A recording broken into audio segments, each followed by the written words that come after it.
Dans cette capsule, je vais vous montrer comment faire les lumières. Si on regarde dans notre plan, vous avez remarqué qu'il n'y a pas de cotation pour nous indiquer où sont placées les lumières ou c'est quoi leur dimension. Sachez que ces lumières-là, c'est vraiment juste pour nous donner une idée. Si un électricien était pour regarder à ceci, il dirait que c'est pas bien. Normalement, on l'utilise comme une genre de grille pour placer les lumières dans le plafond, mais ceci, c'est juste pour nous montrer à utiliser AutoCAD, comment faire des groupes, etc. Fait que dans AutoCAD, la première chose que je vais faire, c'est que je vais créer ma lumière.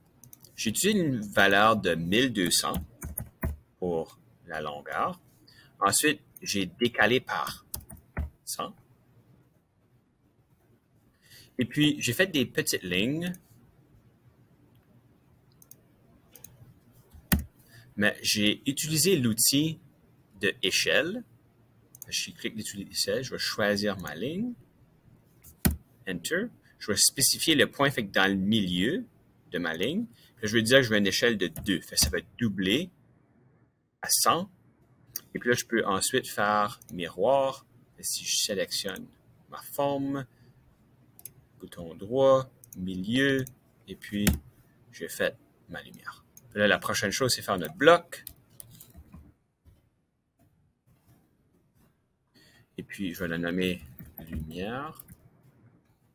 Choisir mon point. Je vais choisir le milieu. Ensuite, choix des objets. Toutes mes lignes. Bouton droit. Et OK. Puis là, j'ai ma première ligne. Pour la placer, moi, ce que j'ai fait, je vais juste la centrer dans la pièce. Fait, ce que je vais faire, c'est d'autres lignes de construction. Fait, je vais prendre rouge. C'est important de mettre rouge parce que là, vous allez voir, là, je vais faire une ligne par-dessus ma ligne de mur. Fait, si j'avais fait blanche, je pourrais la perdre. Fait que j'aime la mettre en rouge. Je vais en faire une autre ici dans le milieu. Comme ça. Maintenant, je peux déplacer ma lumière.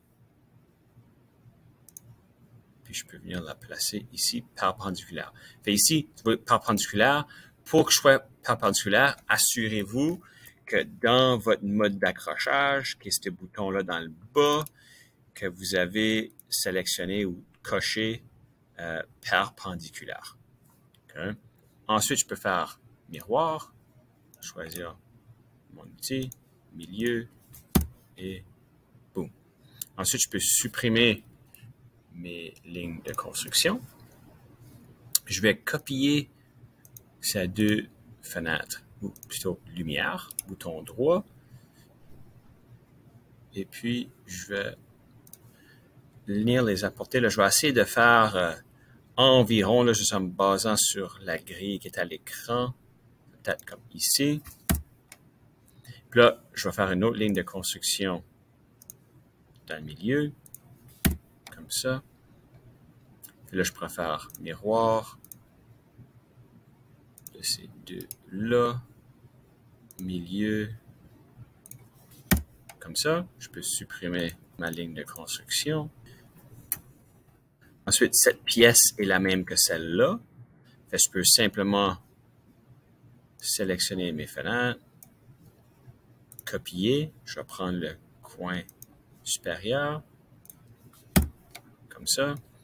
Puis ici, dans la dernière pièce, encore, je vais dessiner une ligne de construction ici, puis une autre dans le centre, comme ça. Ensuite, je peux copier mes deux lumières. Puis venir choisir le point comme ça. Je peux supprimer, supprimer mes lignes de construction. Là, finalement, je peux sélectionner mes lumières, copier le coin supérieur ici à gauche, puis les apporter comme ça. J'ai fait mes fenêtres. Comme j'ai mentionné, là, c'est plus juste la pratique puis de l'apparence. Ça suit pas les normes quand ça vient à les lumières puis les courants électriques, etc. Fait que c'est ça. La prochaine capsule, on va parler un petit peu des calques. pour faire les couleurs et puis les assurer.